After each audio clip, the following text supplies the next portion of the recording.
Okay, guys, welcome back to the Raised Hunting Podcast.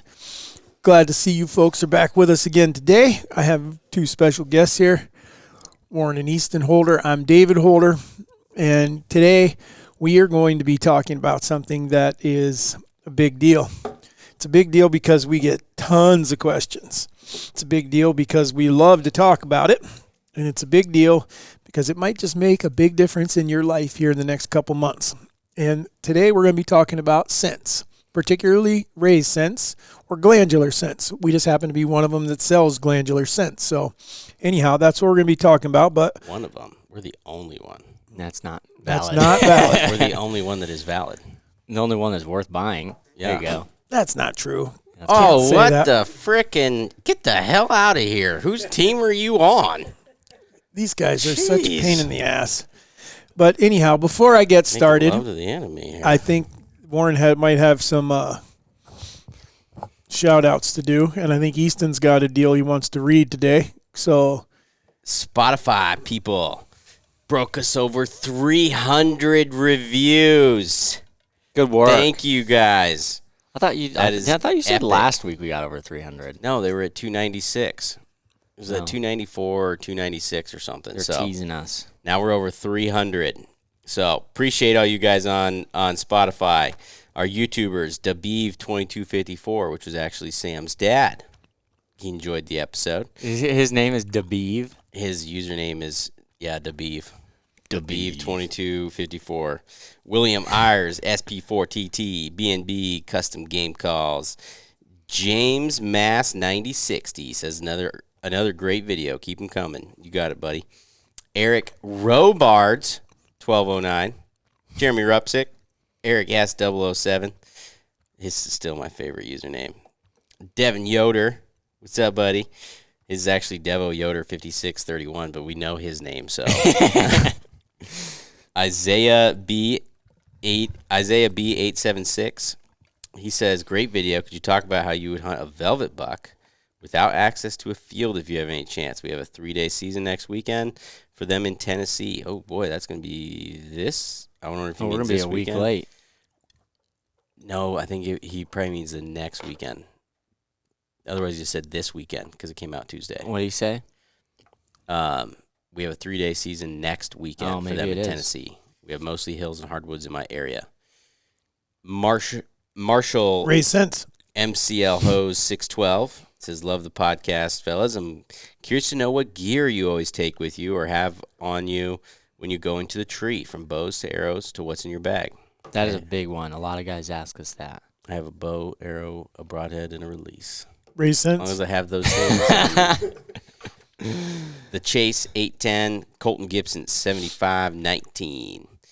So, thank you guys. And there was one other person I think I need to get on Apple. Yes. Papa Z0892 says, love listening on the road to work. Hunt all over Maine. Ordered up some scents and knocks. More to come. Great work, guys. Josh Z. That reminds me, we sell products.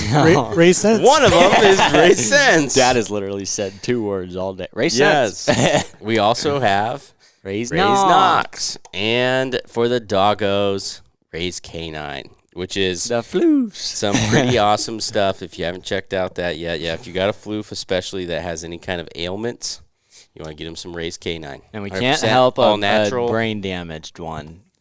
Yeah, so if you have a Chihuahua, you're out of luck. Yeah. But everything else we can help you with pretty much. All right. You good? Yep. I have a story, which Nicholas is going to put some photos on. And for those of you who have missed it, if you would like to participate in this, now behind us you can see all of our stars that were back there from back in the day. You know, those are our OG guys. We did a whole thing on who could send in the most stories and cool stories and stuff. But we like to continue that. So if you ever want to send us a cool story, send us some pictures of whatever it is, whether you use some of our stuff to do that, or you just had a good hunt or something, it was something memorable or whatever else, send it to contact@raisedhunting.com, and I'll print you off your email just like this one, and I'll read it on our story. So, without further ado, this one is from our main man, Joe Rosenbaum. He says, "Hello, my name is Joe, and here's my story. I've been bow hunting hard for the past 5 years. I've shot at several deer and missed, and shot one small buck. That was a bad shot, and I'm sure he lived. I've went through some tough seasons now, and I'm now hunting." That sentence didn't make a whole lot of sense, but he had some tough seasons. On top of that, I get cold and bored in a tree stand, so 2023 I started hunting on the ground in a ghillie suit.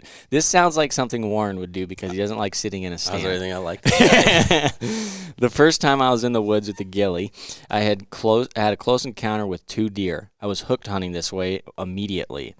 October 6th, I finally killed my first deer with a bow, which was a button buck.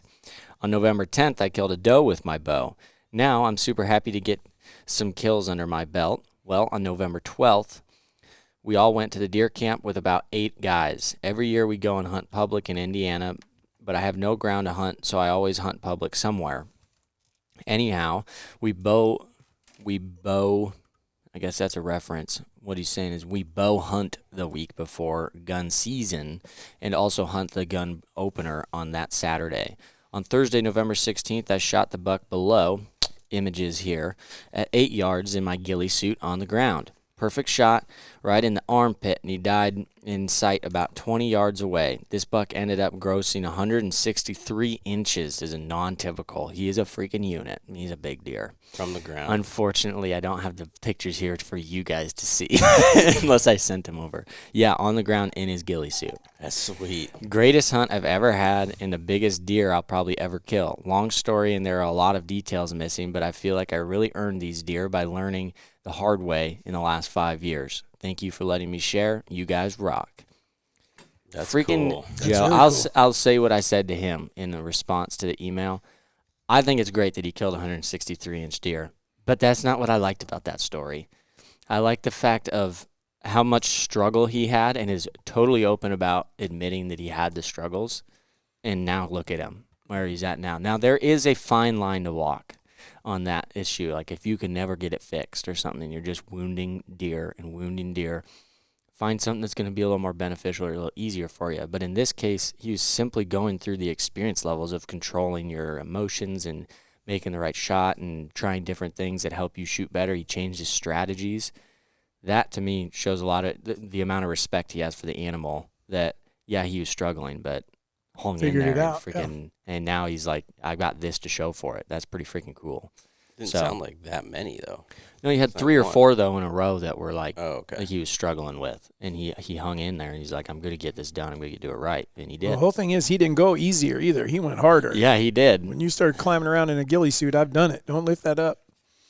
You start doing stuff in a ghillie suit on the ground, and you are here. I just grabbed it. We got a fly, and for those of you that are not watching and you're listening to us, we're hunting right now as we are doing this podcast because there is a fly in here. Why did you do that? I could have Let me smacked see him it. on your hand. Sitting in a stand is pretty tough, though, too. Patience-wise. Yeah. But as far as not getting caught and actually getting yourself a shot on the ground is much more difficult. Oh, yeah. I would be more impressed, not so much of the ghillie suit or like him getting the shot, but what the heck did he do with his ghillie suit to make, or he could shoot out of it a lot easier? Because I've seen all kinds of guys like modifying them. Because I think, if you do it right, here, I can't walk through the timber with them.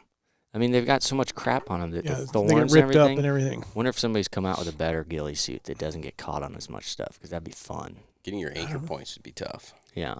Like I if wouldn't be able to do it you're- with my hinge. Yeah, even with just a index would be tough. I like it. Good work, Joe. Appreciate Yeah, you sending it congratulations. That was really cool. in. For the rest of you, if you'd like to participate, just send us an email. Send us the story with some pictures attached to it to contact@raisedhoney.com. All right. So let's get started with our topic today, though, because I'm answering other people. So we stuck these out here. Everyone's been telling us we need to have our products on the table so There you you can go. see them. Well, the only reason we have the products on the table is because we're going to talk about those products today. We're going to talk about, but more, I think, than the products is the application, what we're doing, how we're doing it, why we're doing it the way we're doing it. The first thing that you need to understand is unless you do something absolutely ludicrous, you really can't go wrong. Meaning, if you dump the whole bottle on something, that might be an issue. You've used too much scent. Or if you just put like one dab Maybe you didn't use enough. So you got to have a feel for what you're doing. But other than that, you really can't go wrong. And I created, matter of fact, I think Warren was there the other day. That was the second or third time I did it. I just found something. I've been using this stuff for a long time, and I just found a new way of applying something that I was like, heck yeah, I should have been doing this the entire time, but I hadn't thought of it. So I'll talk about that in a minute. But I came up with a new way too. Did you? Yeah. Me and Nick did it the other day. I can't wait. Watch it be the same thing that I'm doing. It might be. Is it from when I told you I was using? No, I don't know what you started told thinking me. or something. Okay, go on. Maybe you did, and I didn't. Huh? Know. You ate it again. No, that was a one-time deal. Ate it? What are you talking about? He's joking. You know, like stupid kids that eat glue. Okay, I could just see him and Nick out there filming. Like, I dare you to lick it. Just lick it. What if I use my salivary gland? Okay. All of this stuff. Licking our licking It's like, branches. I got my preorbital on it. Don't you know that the licking branches are because you're supposed to lick them first? All of our You should do an scents ad like that. are with a not kiss edible. tongue. I don't think that's what you'd have above you. All of our scents are not edible, so don't eat them or drink them or anything like that. And we had someone the other day that their dog ate a whole jar of Buck Junkie paste. Was that correct? As far as we know, the dog is okay. He farted the right scent all through the house, so it sounded like, but other than that. I heard they were trying to catch the scent back out of his butt. Yeah. That's nasty. So anyhow, don't eat them. He just flipped it on all the deer. Now the deer are trying to eat his turds. No, he's not eating their dogs turds. do that? All right. So who wants to go first on making mock? I think we should talk I about. think you should talk about rub trees because from the DMs and stuff, that is by far number one. The most questions. That one's the easiest though. Yeah. Well, they're asking when are you putting them in? Where are you putting them? What's the purpose? All that stuff. All right. And a lot of questions about them. So.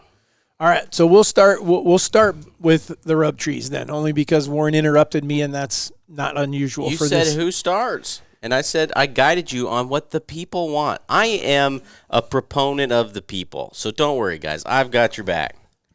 I don't care about what I want. I don't care about what you want. I don't care what he wants. I wish you care didn't about have what the they biggest want. deer in the family, because with that comment, I'd be like, yeah, that's why we answer all the questions with knowledge. But we What's can't that really to do with back being that a up. proponent of the people. I was saying that you just communicate what the people want, and we're the knowledge. Totally Okay. joking. All right, I don't so really get that makes Look up sense, the but- wall. so we're talking about, if we talk about rub trees specifically, and we'll talk about specifically about scrapes and combinations and things like that. What we're using, first of all, is about an 8-foot. If I can find an 8-foot white pine limb, that's what we're looking for. Okay, we're looking for something that's probably, I'm going to say, I would like it to be 6 to 8 inches in diameter, up to about 3 or 4 feet. I don't want it any smaller than that, because what happens is they snap them in two. And anytime I talk about length or width or anything like that, you're going to get a comment out of the sitting next to me. I'm sorry. I'm just apologizing now, because the little giggling and all The that funny crap. part is it's a white pine. It can only be about 6 Right. inches at max. And he started laughing first. You guys are like horrible. There's people driving down the road right now laughing their ass off because they think that we're not prejudiced either. I mean, Yeah. If you can find the black pines, you can get up to 8 to 10 inches. Then that's when we get the does start rubbing the tree. You don't want to use that because you'll never have a buck come in. It'll always be a doe most of the time. They're not coming in head first. are you guys done? Is there a black pine? I would love to know if they're bigger. There is not a black pine. You don't know that. Yeah, go look it up on the internet. I will. Make sure you do incognito. Okay, go on, Dad. Well, I don't even. I got to start all over again. Okay, are you guys done with your stupid jokes? Depends on what I find. I on the didn't even internet. say anything. Whatever. I didn't say a word. You said something. I didn't say a single word. I'm I trying to was just sitting describe here. the trees. So going back to where we were, 6 to 8 inches. The reason that you want it to be that big, that seems like a pretty solid tree, and it is. And because that's exactly it, is it will keep the deer from breaking it in half on you. And we've had that happen a lot. The other thing is, there's no black pine. Is it bigger than a white pine? Totally ironic, too. No way. That is a Japanese black pine. That's a conundrum. Oh, boy. It's pretty big. Yeah, How pretty big? big. How big are we talking? Black pine is a fast-growing tree, gaining 13 to 24 inches each year. Its needles occur in pairs. Black pines can live over 500 years old. Wow. You should look up how fast white pines grow. A foot. A year? Yeah. No way. On average, it's like 12 inches, I think. And that was 13 to 24? Yeah. Are you guys done? Oh my gosh, they grow 2 to 3 feet per year or more. Ooh, white pines representing. Well, now we definitely know the internet is full of shit. What it's saying. Okay, now we're done. How deep are you digging those? Are you digging your hole for the rub tree? 2 foot at a minimum. I used to tell people. And is that when you're cementing them or not? No, that's 2 foot Yes, at a he did minimum. say Yes. cementing. I was okay. So before, when I first started doing this, I was putting them 18 inches, and for about a year, I thought I was doing pretty good. I didn't have any knocked out of the ground, and then they started. I don't know if I found some bigger deer or what, but 18 inches doesn't seem to hold the tree. Especially they start wallowing it out. Yeah. Like if you don't have concrete, it doesn't work. And most people, the reason I wanted to cover that is because I don't think most of us are. Willing You're to the only person I know that's concreting is in. Yeah. Pause, though.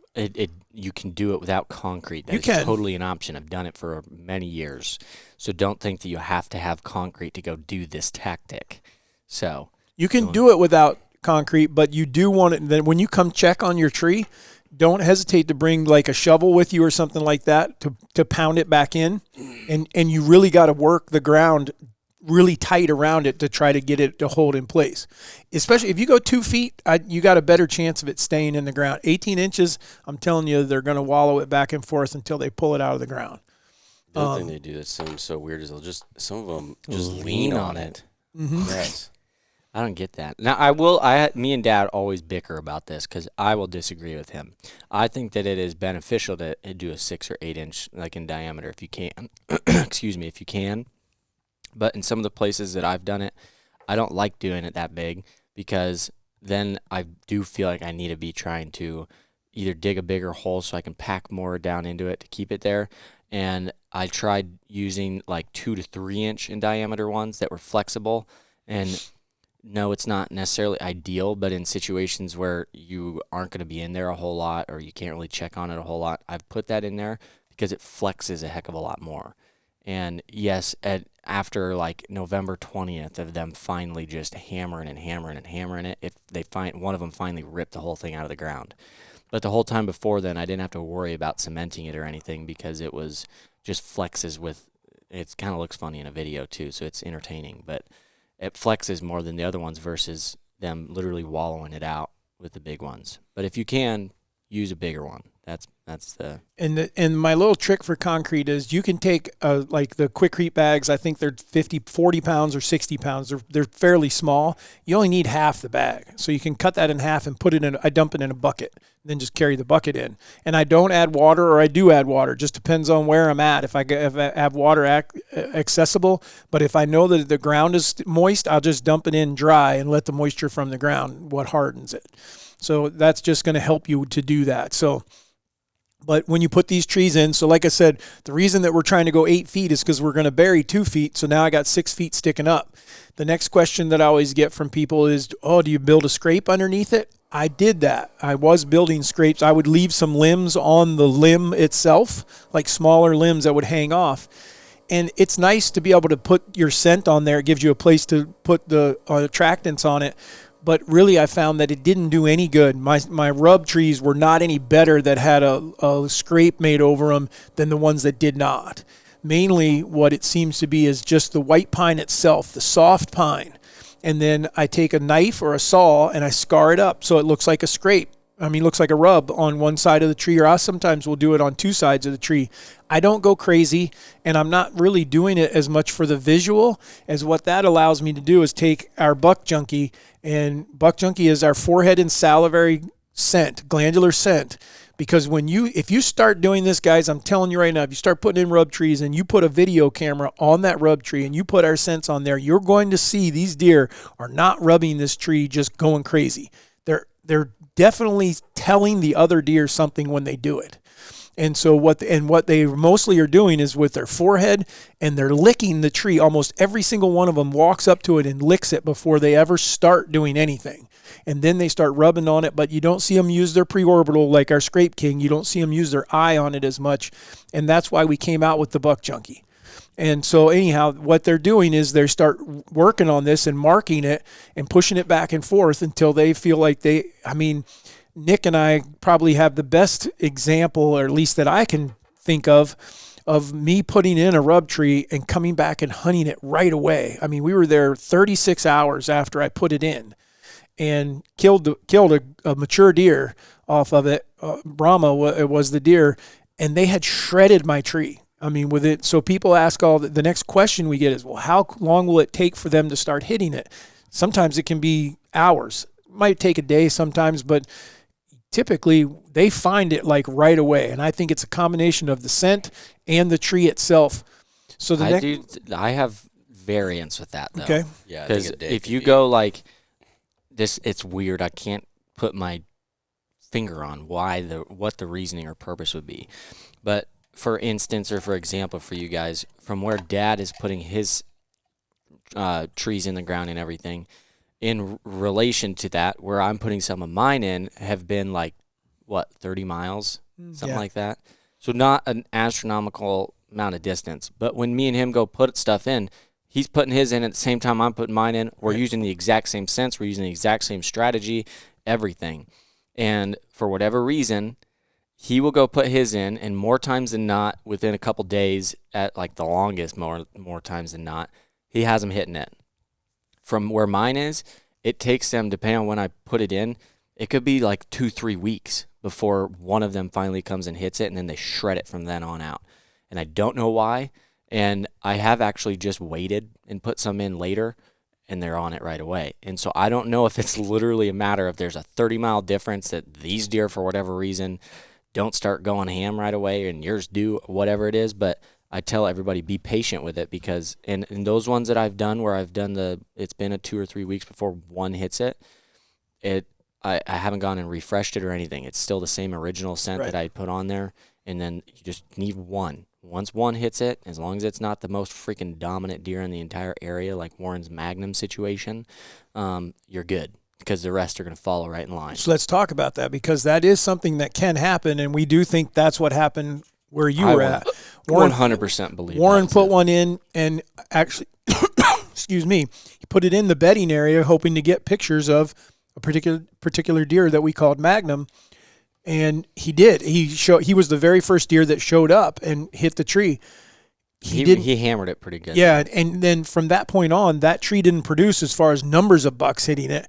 They just kind of avoided it, and I still kind of wonder if, just out of dumb luck, he was the only one that came and hit it, because everyone else was like, we don't want to mess with this dude. He's like running this, and the fact that possibly it was next to his bedding area. So that was another factor that could play in that. I want to talk a little more in a minute. Well, I mean, it definitely seems like that for sure. Well, we have the proof of it, that when we switched it. Oh, you guys moved that tree, didn't you? Pulled the whole tree out and put a different one in, and then a forked horn hit it first. Gotcha. After the forked horn hit it first, his cell cam had all kinds of deer hitting it, including Magnum. Well, he also broke it, though. Yeah, but the other deer wouldn't even, like, they would, in your videos, would just like, yeah, like, what the heck? And then we said, screw it, let's try to switch it, and we got different deer to hit it first. The different deer hit it first, then all of them were hitting it. Right. I think you should, for people that don't know, one, you should talk about what is the forehead gland and why is that important? Because I'm sure that probably 70% of people listening think the same thing that I did originally, that rubs were just horned up bucks. Yeah. hitting a Yeah, tree. I mean, that's what I always thought, because that's all you saw is this buck rub. We thought it was for them to take their velvet off, okay, that they're hitting a tree. Now I've learned that, I never believed that one. well, they don't need to do that. They do it because it helps with it, but the velvet is going to dry up and peel off no matter what. Like a scab. Yeah, it just dries up. There's no more blood flow going to it, so it's going to come off, and it comes off in a night sometimes. I mean, typically they get almost all of it off right away. So when you're seeing rubs, that's not what is attributing to that, So it becomes, why are they doing it? And then when you start watching these deer, and we've been able to watch a lot of video of these bucks doing this, their forehead, each gland tells something else about the deer.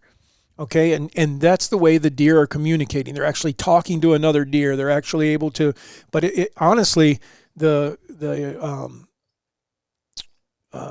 inside the hock, what am I thinking of? Tarsal gland. The tarsal glands are what communicate the most information from one deer to another. The interdigital's right there too, but the tarsal one has a 1-up on the interdigital. And so our scrape attic has some of both of those in it. We mix the glands. Stay on the one. Okay, but for right now, when we're talking about specifically forehead and salivary, which is the buck junkie, we're looking at and ours is all made from bucks. So what we're doing is we're telling those bucks, the bucks in your area, that new bucks have showed up, that someone is here and they've made a rub in your area. And it seems to infuriate them. I mean, just angry. It's either infuriates them, or sometimes I think there may be a curiosity, but it definitely seems to be I'm not going to stand for you doing that. And in your case, when Magnum does that, there was no one that wanted to challenge him in that area. And that's where it really helps when a smaller buck hits it. Don't think, oh, geez, that's no good. I had a forked horn hit. That can be the greatest thing, because now there's other bucks starting to come in there. And then you'll watch those younger bucks come to the tree the next time, and they're real timid about it.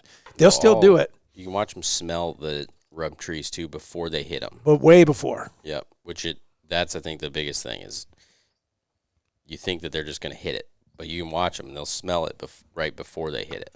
But you also watch a more mature deer or a more dominant deer in your area. He won't spend as much time. He'll smell it as he comes up. But I've watched it, especially if there's another buck in the area, walk up to that tree and just plow the tree. It's like, I want to let you know right now, I'm in front of you. I want you to see this. Watch this. And they do it. You guys had the perfect example was Mr. Liss. When he showed up, that he came in that night when Alyssa got their second shot at him or whatever, and that other little buck had been there, or not little buck, he was a good buck, but he backed away when Liss showed up. Yeah, well, I think he went over there because we were rattling. Right. And so then he went over to it. I would love to see one just full on smash sprint. a tree. That would be funny. Yeah, they get with it for sure. We've had some that we got video of them pulling the tree out of the ground and lands on their head. Saying, like, where like they back up like 15 yards and like, all right, dude, watch this, and they just start trying to break it or something. Well, that's why, because they're not doing that. They're not. It's got just nothing to do with the funny tree. if it did it or not. Goodness. Whatever. Okay, to answer your question about what buck junkie and forehead and salivary, we didn't get an answer. You're rambling here. So break it down. What is the forehead telling specifically? Okay. Forehead is telling us that we have what kind of buck are we looking at? Whether it's a mature buck or a smaller buck, it is telling them who that is and what they're doing. And they will work their forehead on that. You will watch them work that rub diligently with their forehead, never even letting their antlers touch the tree at all. They'll just rub their forehead on there. And then the salivary is where it's the inside their lips, and they can use their tongue because it's produced in their mouth. And so that is where we're seeing them sniff the tree, and then they will actually it'll look like they're nibbling on your tree, and it's them leaving that salivary glandular scent on there. Soaks into the wood really yes, well. And I believe it's saying the same thing. I technically can't tell you what communication that is, other than they are trying to tell you that this is me. This is Warren, or this is Easton, and so that I'm here and I've been here and I'm not afraid of you or whatever. The forehead one too. When you guys be curious, actually there's some good examples up there. The forehead gland too. If you guys pay attention, like when you shoot something or you are just looking at your deer, your different colors of foreheads. it's not 100% because I've seen one-offs and stuff here too. So we haven't been able to just figure out exactly what it is. But a lot of times, your older or more mature deer tend to have a darker forehead for the main reason would be if they're aggressive or not, from what I can tell, because the forehead actually produces oil from that gland. And when they produce a larger amount of oil and they're more dominant, that's when you get that dark looking forehead because they're rubbing on different things and all that oil mixes in with all the crap and junk that they're mixing or they're rubbing on as well, versus your younger deer that a lot of times, more times than not, you see have bright or orangey colored foreheads and stuff. So you can tell too, just by looking at some of your deer, like which one may be a little more aggressive or not, by looking at that sometimes. Again, not 100%, but that is a really cool thing that if you just pay attention to it a lot of times, you'll notice that the ones with the darker foreheads are typically the more aggressive ones. For sure. So the other thing, when should you put them in the ground? Could you go put one out right now? Is it going to do you any good? Well, when would be the time that it's going to start working? When is it going to be the peak? When is it going to start going away? And we've done all of this as well. We've put them in early to see, I've put them in before the deer even come out of velvet. And what's crazy is I actually had some deer come to it, not rub on the tree, but they would come up and sniff it already. Not reliable, though. Not reliable. We're not going to tell you to go put a rub tree in right now that they're going to hit it. That's not what I'm telling you, because I would tell you, though, putting it in then so that it's ready for the next week when they come out. Because the moment they come out of velvet, I start getting pictures pretty consistently. Which you seem to get them a little bit earlier than we do everywhere else. It seems like I just seem to do a better job. Well, I just don't want people to have unrealistic expectations. No, I get it. When you get further into October, the more and more as we get closer and closer to the rut, it's going to pick up more and more. Yeah. I would say that the peak time, though, is like mid-October. If you're in states that the rut starts in let's say first 2 weeks of November, you're going to see mid-October on gets pretty consistent, because I will tell you that what we've had happen numerous times that we just talked about is they break the tree, okay, and then there's nothing but a stump left.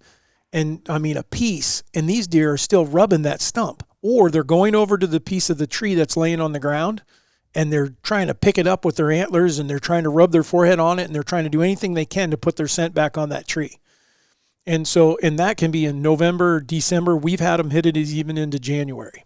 Last year in November, I've tied one of the rub posts that I was hunting on was snapped in half, and I kept trying to wedge it in the tree that was there because I didn't have anything to put it back in the ground. And they would kept knocking it over, and then I, for whatever reason, wasn't taking freaking post hole diggers or something just to put it back in the ground. And one day I got tired of it, and I either took the shoelace off of my boot or something, or like one of my calls that had a lace on it or something, and tied that freaking thing to the tree so it was just, at least it was anchored to the tree and it was at an angle. And they would twist it around, they would hit it and just keep going around the tree as it would go around until finally they snapped the rope and sent the freaking post flying. But they'll keep hitting it, ground or not. So we talked about the size. We talked about the length. The length, again, is because of you could get away with a little bit shorter tree. The main thing is you need to have a tree there between, let's say, 2 and 4 feet. Yeah, where their head's going to be. Yeah, where their head's going to be. I mean, we go 6 feet just because it gives them some space there. Limbs don't matter whether you leave a limb on it or not. I even went so far as to drill a hole through one, ran a limb through it, put a screw in it. So I thought, well, they can't pull this out now. And they just broke it.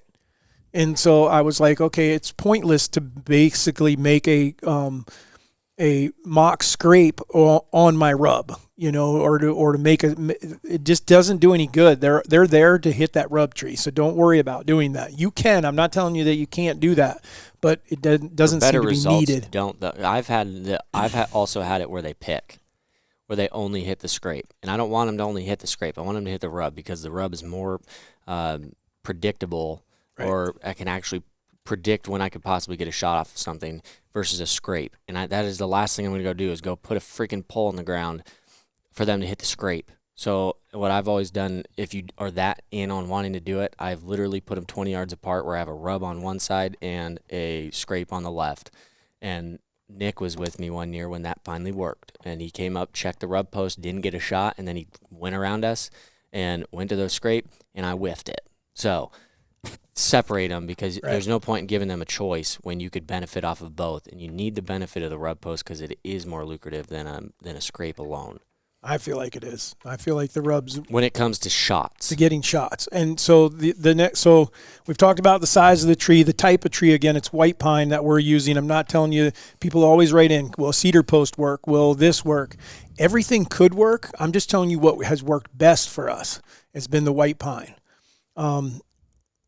Then we've talked about how tall and how we're making it. We're scarring it up a little bit, putting some of our buck junkie I just squirt a bit of the oil on there, or you could take the paste, and I never touch anything. I'm just using my knife or my saw to work it in. I work it into the tree itself, and then I leave it alone. And I'll probably leave it alone for at least a week and see what happens. And then I come back and check it. And then depending on how many photos I have or how many videos, depends on whether I'm refreshing it or not. If I've got a whole bunch of videos on there, or I got a whole bunch of photos on there, I'm probably not going to do anything to it. I'll let them just do their thing. If I don't have very many, I probably will freshen it again and try to get them going and making sure that I got them going. How far apart do we put them? It just depends on how big a farm you're hunting. But I would tell you what you don't want to do, because they're going to target this tree, is you don't want to put 2 or 3 of them in a food plot, like a 2-acre food plot. You want to put one. You want it wherever it is that you think you're going to get a shot, or wherever you want to get your pictures. If you start giving them choices, then you now cut down on the chance of them coming by you, and I don't want to do that. So I love putting rub trees in a food plot, because the food plot brings them to a location for food, or they're checking does at the food plot.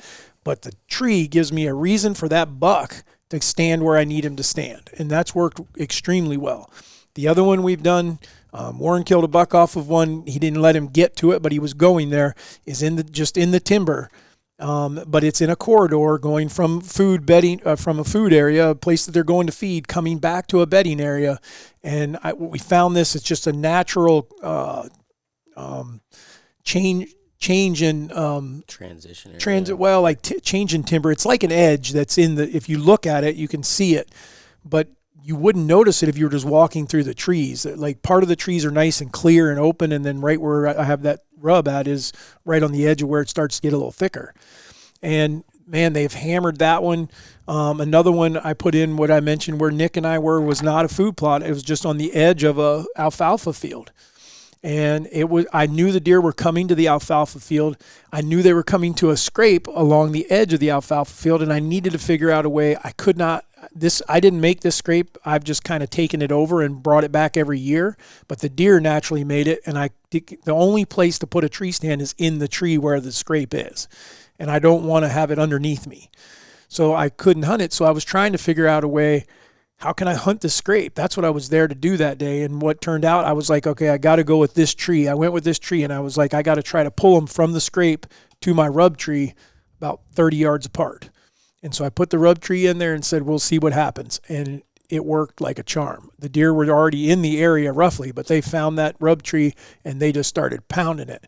So I'm using it mainly to take the deer that I know are in an area and pull them to a specific spot, as opposed to, you're not going to be able to go out there, or I shouldn't say you're not, I don't know, but you're not going to go draw a deer from your neighbor's place that's a half a mile or a mile away by putting in a rub tree. That's not going to probably happen. You got to have deer coming through your area already to be able to find that rub tree. And once they do, it's a game changer.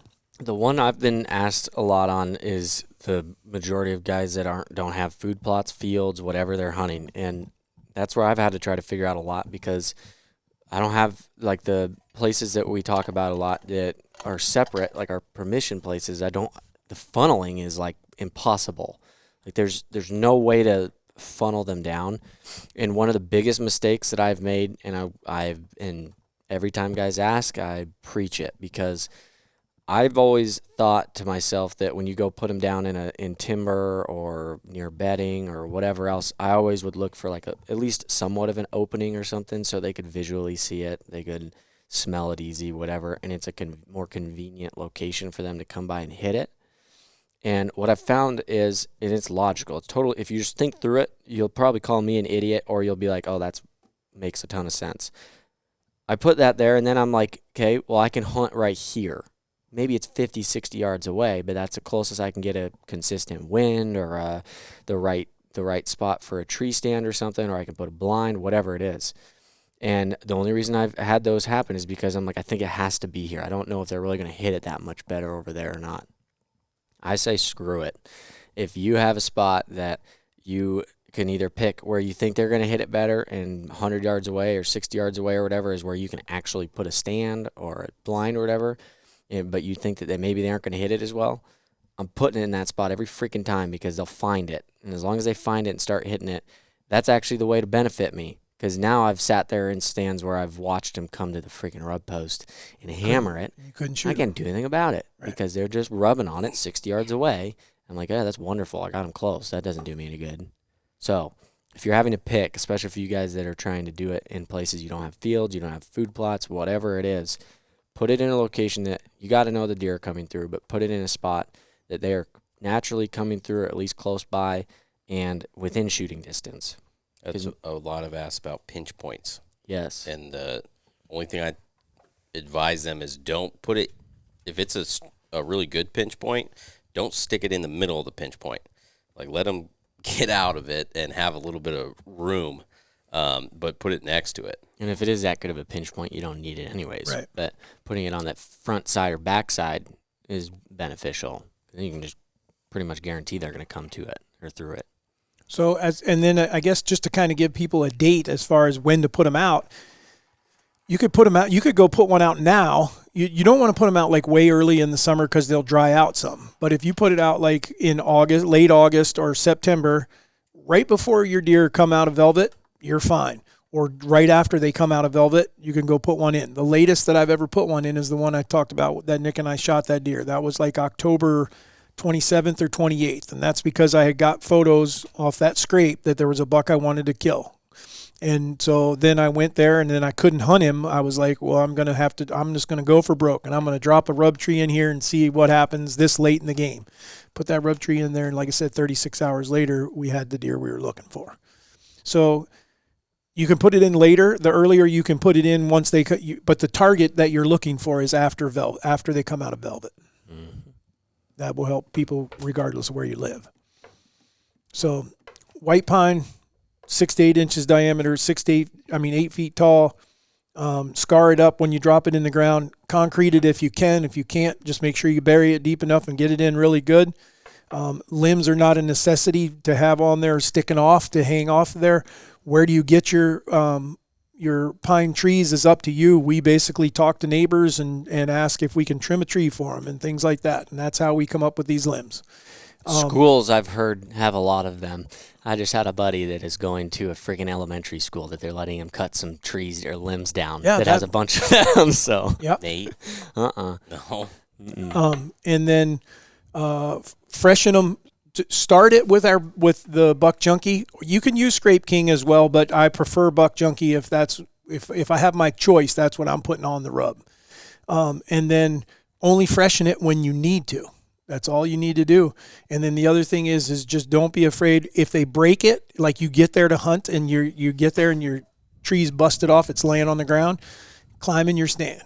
Because it will be okay. There's a good chance they're still coming by. There is a safety measure we need to throw in here for what not to do with your rub posts. For real. Like you've had it happen. It didn't hurt it. Other people are going to be oh, no, I'm going. Yeah. That's all I want. Don't get a tree or a limb that has, I think it kind of depends. Like if it's a Y. Yeah, if it's got a Y or a fork in it, like, I mean, we're talking like where at the top of it comes to a Y. It's not like if there's a little limb coming off or whatever. Like it is literally split and you got two good chunks of a Y. And here is the Y not to do that.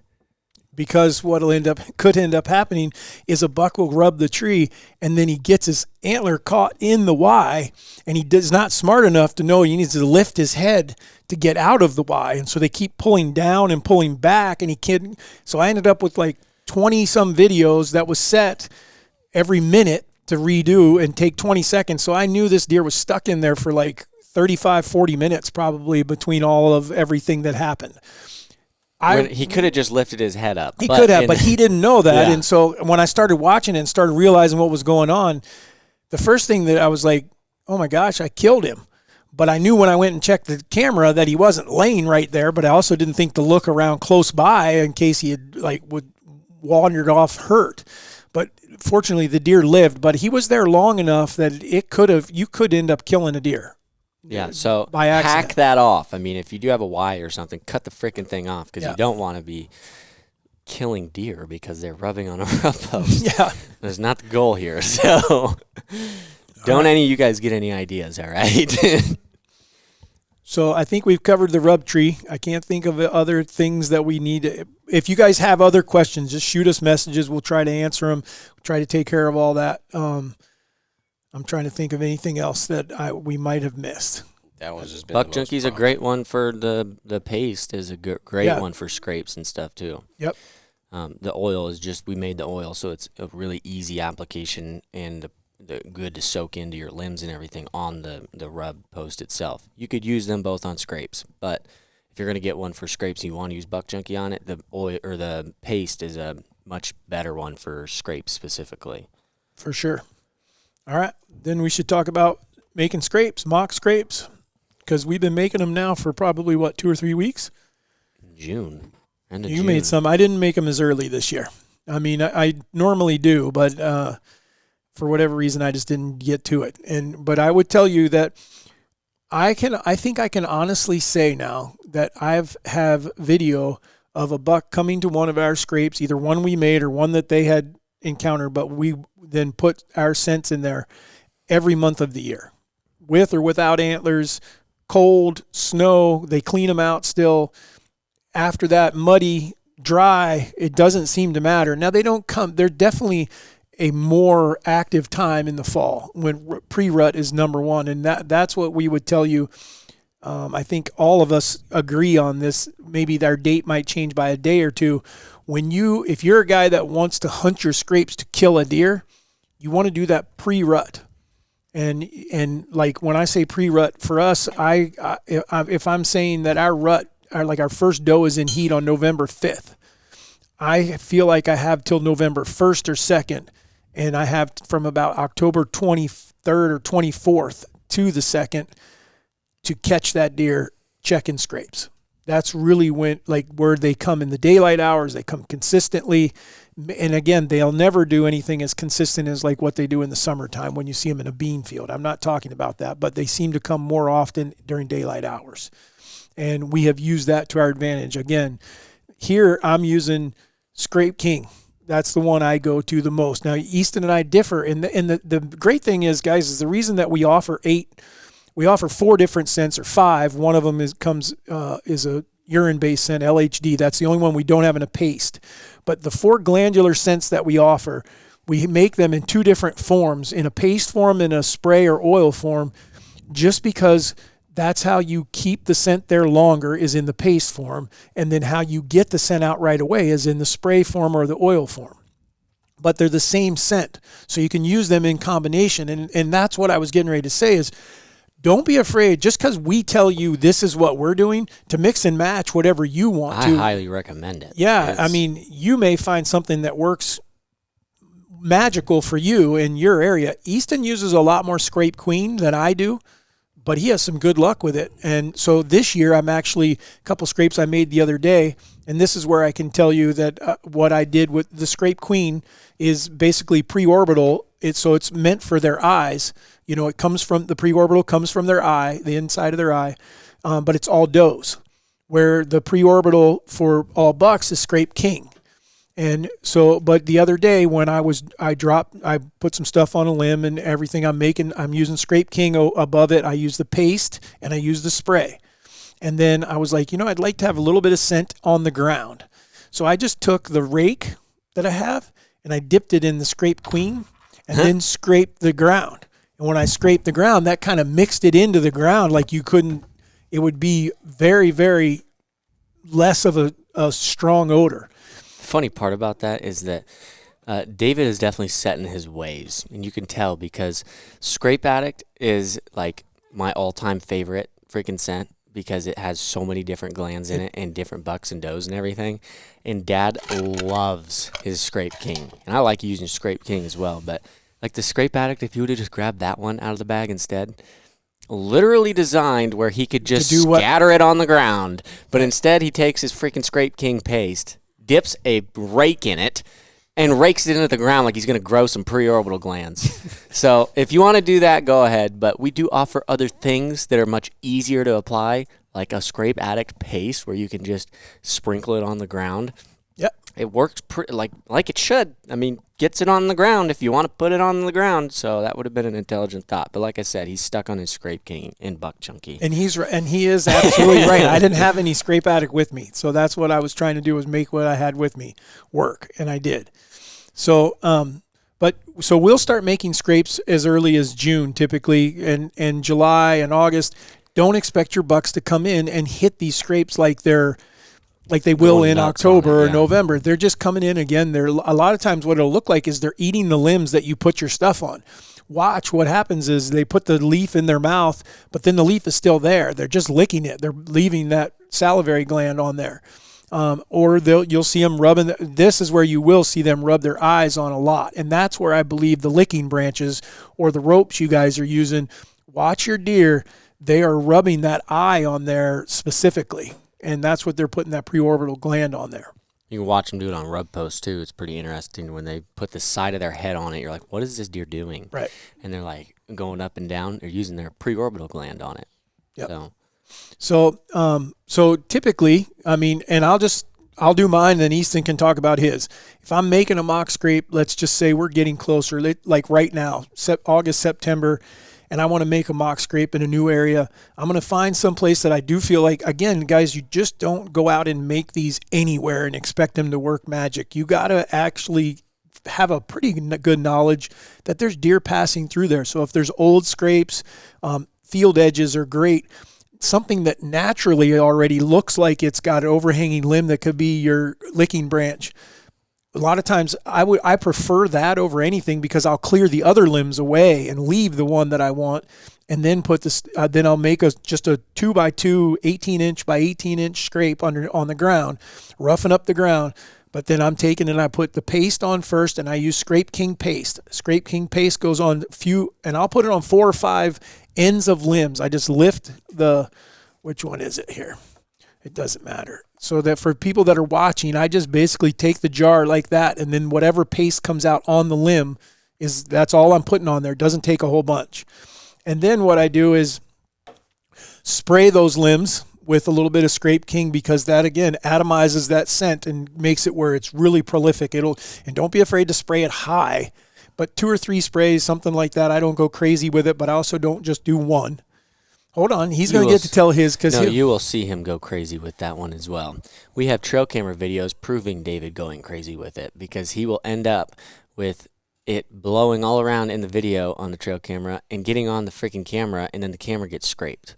So yes, he does go crazy with it every once in a while. Okay, maybe I use a little more than I thought. And then I take Buck Junkie oil and I squirt the Buck Junkie oil on the limb, dripping down into the scrape, and I'm done. The only other thing that I would tell you, a little tip that this one I know both Easton and I do, is if it's very, very dry out, I'll pour water in the scrape. And that's even more important, in my opinion, when you're reactivating a scrape than making a new one. When I'm reactivating, because you can reactivate that scrape just by pouring water in there, it seems to pull all of the old scent back out. So we'll carry a gallon jug or, a big water jug and just dump water in there.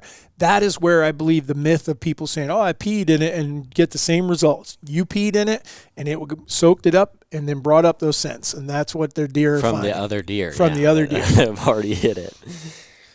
All right. But now, so that's how I make my mock scrapes typically. Oh, my turn? Yep. Yeah, mine, we do the same thing, and how you make it is the same concept. But we just use different scents is all. And I love Scrape Addict. And I don't know why, but especially when I'm starting new ones. That seems to be where my favorite time to use it is. Because when I'm starting a brand new scrape, I want it to be my goal for a scrape is it to be the most active. You gonna get it? He's on the jar. Get another fly, maybe the same one. It's the same one. You're not gonna get it. So my goal is that I want to have those deer. The reason I'll start them early is because the longer I have them using it, and the more deer I have using it, the better chances I have of them using it as a community scrape when it comes to be the season. And then I can add whatever other scent I want to it to try to entice them to be coming at that point in time. So like Scrape Addict is 5 different glands mixed together with multiple bucks and does in it. So right there you have a bunch of different deer in one spot, or at least it smells like that to them. And then I'll also put in Scrape Queen, typically the paste for Scrape Queen, but I use both spray or paste because I'm just adding, I want it to be a variety of a variety. I want a lot of deer to be there. I want them to know that does have been there.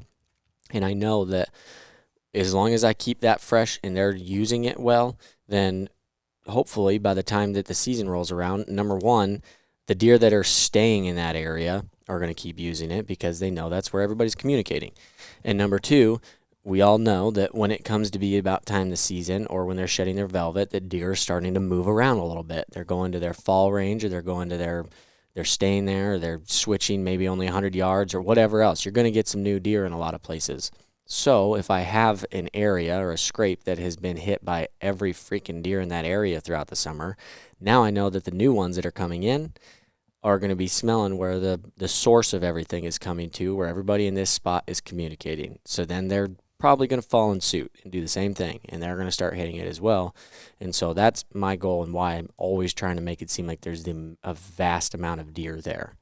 So I like my Scrape Addict and then Scrape Queen, and then I do use Scrape King when it gets into the season. I use Scrape King and Buck Junkie a lot when those are like the two I save, like my little secret weapons. See, and that's where I would tell you that I don't use Scrape Addict as much early in the year, but then I start using it more when the season gets close. Yeah, and same with Scrape Queen. If you're one of those guys so basically think of it this way, because we should talk a little bit about the difference between urine and glands. Urine is an attractant, meaning when you're using urine scents, they're basically trying to get a deer to come by right now. She's in heat, or it's a buck urine, but they don't communicate like glandular scents do. You're not talking to the deer. You're just simply going off of what they're smelling. They're not getting any information out of urine right. either. Other than is she in heat or not in heat is basically what you could argue that too. She's getting some out of that because urine is, the moment it hits oxygen, is turning into ammonia, whether it takes 2 seconds to an hour. So you have literally zero way to know, number one, if the bottle you bought off the shelf at Shields was perfectly made when they bottled it and everything, that it didn't sit in the oxygen or open to oxygen for a little bit, or you could get one that they did perfect, and that's why you have guys that are, some dudes tell you it's amazing and it works, and some dudes tell you it's the biggest BS ever. Yep. Because there's no way, and it doesn't matter what scent company wants to tell you that, they have no way of freaking proving to you that they have not let that be exposed to oxygen or something to where it's going to start deteriorating into ammonia. So you're always going to have variance with urine specifically. Yeah, but it doesn't matter anyways, because as soon as you put it in on the ground, but the point is the same thing. Yeah, but the point is if they didn't ever expose 24 it, hours? No, I don't know. No, like you have like 6 at most. Okay, so what's the benefit of that? It's an on-demand style of like you're trying to get them to come in. And hunting, you could have some but the point but with mock scrapes, it's not. No, but the point with that is that if you're going to, Dad could go buy a bottle that the moment he starts dumping it out is going to be ammonia in a matter of minutes because it was exposed to oxygen before it ever got bottled. Yeah. Versus I go buy one and it might last 6 hours because it was freaking in the bottle, closed cap, done. Good. But we sell a urine-based scent. It's called LHD because so many people still want that 6-hour window. Why is it not a variance with it? You need to explain that because it is not just a urine-based. I hate that you say that because it is not. But because ours also has glands in it as well. Also, it is freaking 50-50. It's got LHD is the literal. It's got urine in it from a hot doe. But the reason it can consistently work and actually have that smell to it is because we take all the glands out of a doe that is in heat. And so those don't deteriorate. That's the great part about glands too. Is glands, if they're going to do anything, it's just going to stop smelling. And typically you have a long time, like 3-4 weeks typically before it stops smelling like something. So when you mix the urine, yes, that's great, but that's basically just the carrier for it. All the other glands and everything is what is actually leaving behind on the ground and wherever you're dragging it in. Correct. Oh, you got me going there for a second. That really pissed me off. Yeah, touch a sore spot. Yeah. Don't mess with his LHD. It's hot stuff. Hence the name, Lonely Hot Doe. So anyhow, LHD is out there for you guys. And I can tell you that I know a number of guys that do it. I've done it. When you're in a hunting scenario, you got a scrape there. Now you pull out LHD because you're actually going to be hunting it. This is the time to use it. This is a time when you could take Scrape Queen and mix the two, and now you have what he's looking for at that time of year. If he's out there, he's done with a doe and he's looking for another one, he comes by that scrape, you're there to hammer him at that time. So that is when, and that's why we package some of the stuff the way we do, to save you guys money, but also so that you have what you need for different times of the year. Because it does, and again, don't let us sit here. When you say package, you mean the bundles. The bundles. Yeah. We put different scents together and make it a little bit cheaper so that you can buy them together, or and it's just so you can have everything that you need at a different time. But again, don't think that what we're telling you is etched in stone. I don't care what urine company or what camouflage company, you can't do that. Nothing works 100% when you're talking about wild animal, and we can't tell you that. We're just telling you we've tried it a whole bunch, and this is what has worked the most for us. And so that's what we're trying to do, is give you guys that information. And I do think that we get to do it more than the average person because this is what we're doing for a living. So can we save you some time on that education and learning? Hopefully so. But that's it. Can someone call us tomorrow and say, hey, I tried that and it didn't work? Absolutely. Because we've tried it and it didn't work somewhere too. Nothing is foolproof. Yes, sir. So I have walked a lot of people through getting them to work. Absolutely. I would say I have way more yeses or way more success stories than I have. No, I'm saying like I've had guys that I'm watching them walk by it, and then he have told me some information on it and stuff. I'm like, oh, there's the issue. Right. Move it. And moved it like 40 yards. And like one of the big ones you don't want to do that a lot of guys always ask is put it next to food. Yes. Don't put it next to your bait piles or whatever else. They just don't pay there's two attention things. to It's it. either they don't pay attention to it, or the fact that you have that many freaking deer there in the first place. It's already a mecca of scents. Like you have all these different deer that have been in there, so it's nothing different at that point. Move it 50, 60 yards away on a scrape. Now it's alone, and it smells like it is, and they're like, oh, yeah, here we go. You can put it on a food source. No, I'm just talking about like your guys that are dumping bait piles and stuff or using on corn. Like if we ever put corn out and stuff, you're never going to find me having a scrape right next to it. Right. Now, the other one that I've gotten quite a bit is people will ask, can they put buck junkie on any tree, like a tree that already exists out there? And we've done that. It just hasn't worked as well as us dropping that tree in ourselves. Number one, it's not a white pine. You're putting it on a cedar or on an oak tree of some sort or something like that. We just haven't gotten near the response that we get from when we drop our own tree in. I'm not saying we haven't had some hit it. We have, but it's not been as good as when we drop that tree in ourselves. Yes, sir. Was there any other things that we missed? There's a lot that I know, but this is get everyone. I mean, we're like the heat of the moment right now. So I wanted. If they do go look, we just sold out of our early season package, which is actually really good timing because we were going to start pulling it off anyways. Right. Because we'll start switching to selling the in season or the rut package. So keep your eye out for that one. The most of the scents are going to be available. Scrape Queen is the only one that's going to be pretty dang limited.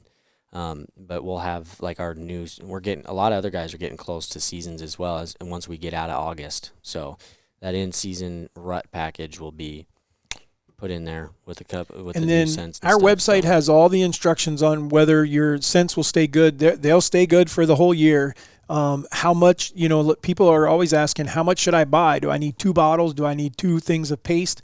It depends on how many scrapes you're running and how much you're using it and things like that. The biggest thing that I would tell you that we tell everyone is keep your scents out of extreme heat. And when we're talking about extreme heat, that means the in your truck, sitting on the dashboard of your truck or sitting on the seat on a 95-degree day, your truck's going to 110, 120 degrees. That's not good on anything that's in a liquid form. It's dang sure not going to be good on the scents. So and your truck's probably going to not smell great, because I just had a dude that was like, oh, I know you said don't leave it in a truck, but I found out what happens. He blew up. Oh, really? Freaking all popped out of the bottle. And he's like, yeah, I left it in there. I was like, I probably shouldn't have done that, but I just left anyways and figured I'd get it later, and came back, and he was in the south, so it was really hot. Right. But I was like, yeah, no.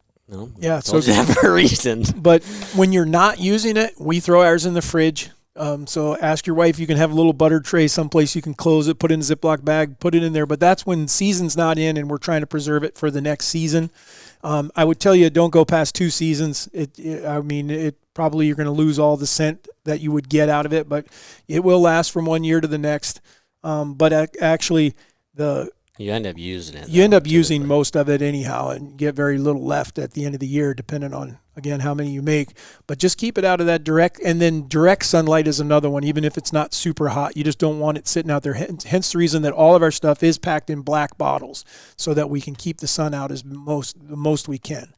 So it also accepts heat, but that also keeps it darker in it. It does. So that's the scents we've covered. I think we kind of went over. Warren said the most was on the rub trees and the scrapes. Anything that we haven't thought of, I'm sure there'll be more, so just don't hesitate to shoot us a message. For any questions on hemp rope, I will tell everybody the same thing. Don't go buy a hemp rope unless it is 100% pure natural hemp rope. If it has a 1% of something that is synthetic in it, or you don't think it's legit and it may not be pure natural, don't waste your money. Go cut a limb down and use it as a licking branch. There's my answer for that one. That one gets asked all the time. Yep. Can we use this stuff with hemp ropes?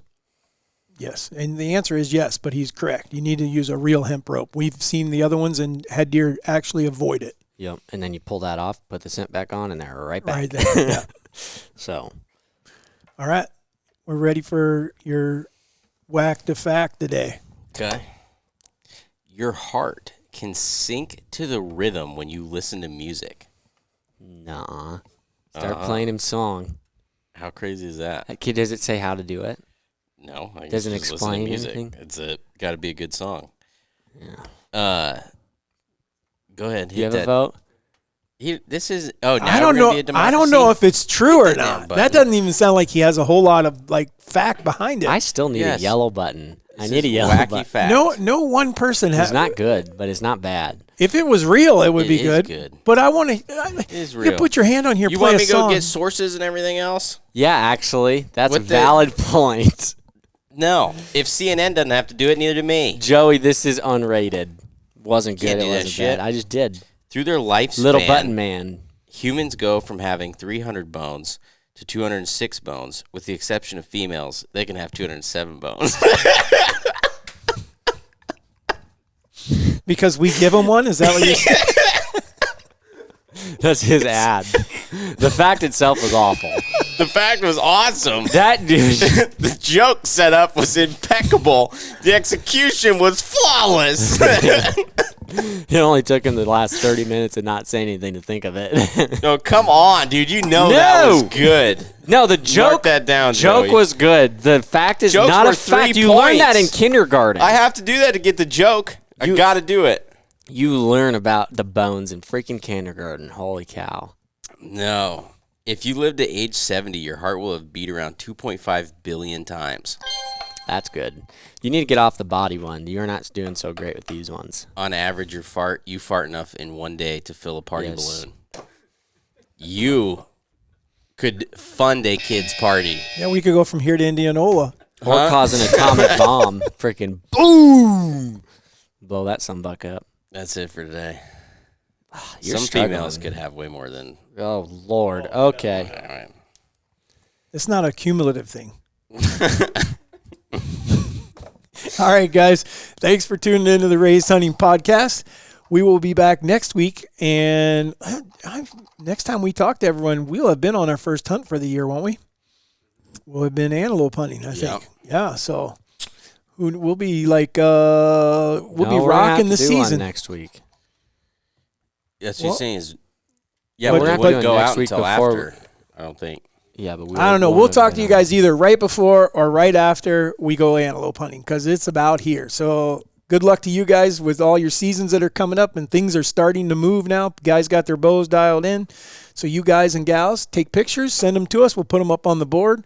And remember, Raised Hunting's got scents, canine, and Knox. So check out the Raised Hunting website. Do us a favor and leave those reviews. Later. They help the views.